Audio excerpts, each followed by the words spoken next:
What do we see about Nicodemus? He meets Jesus. He's already heard about him. So in one way, the interaction between Christ and Nicodemus antedates John 3. He's already been thinking, otherwise he wouldn't have come to Jesus. John 3, I believe, was a very seminal conversation. It penetrated, it had an impact to the point that in John 7, Nicodemus defends Jesus against the unfairness of the establishment.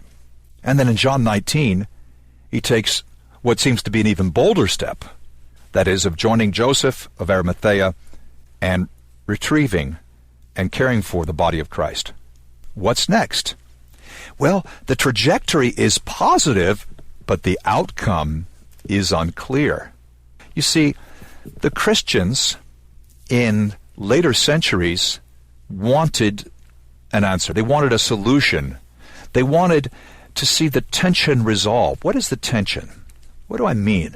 I mean that we see Nicodemus on a good trajectory, but we don't see him actually becoming a Christian or joining the disciples, for example, in the book of Acts.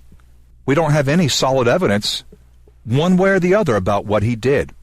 Many Christians were not happy with that, and they wanted to believe that Nicodemus became a Christian, and they wrote stories about it.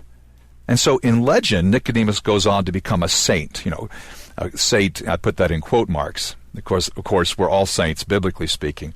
The church made him a great man of faith, and yet the truth of the matter is far from clear. We don't know. They're going beyond what was written, well beyond. More on this in the notes with the podcast, the section that says further. You'll learn more if you want to. But here's the important thing. The outcome is unclear. This man has seemingly come to faith. Well, what about you and me? We have taken initiative.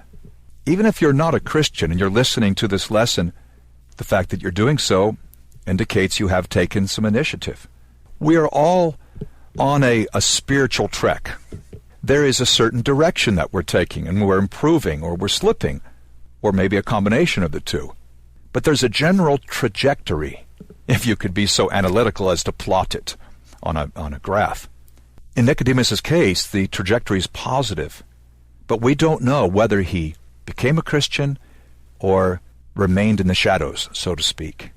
We don't know if he went all the way and acted on this faith and instruction he had received, or whether he sided with the establishment in the end. And I think perhaps it's left open deliberately. It may not be so much because, well, everyone knew he became a Christian. We don't need to say it. Or, well, if he'd become a Christian, you would know it. Obviously he didn't. Because those are really arguments from silence.